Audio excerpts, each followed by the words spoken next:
1:20 নাগাদ আগুন লাগে এবং স্বাভাবিকভাবেই কিন্তু যেহেতু ঘিঞ্জি এলাকা সেই আগুন যাতে না ছড়িয়ে পড়ে সেই বিষয়ে কিন্তু দমকল কর্মীরা চেষ্টা চালাচ্ছেন।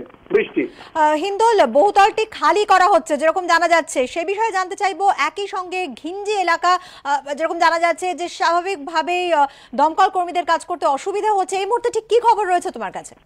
একদমই বৃষ্টি, এই এলাকায় কিন্তু আগুন লাগলে সবচেয়ে বেশি দমকল কর্মীদের সবচেয়ে বড় প্রতিবন্ধকতা যেটা, সেখানে এখানকার রাস্তা কিন্তু প্রশস্ত থাকে না। স্বাভাবিকভাবে কিন্তু দমকলের গাড়ি ঢোকার ক্ষেত্রে সমস্যা হয়, যেটা এই ক্ষেত্রেও হয়েছে।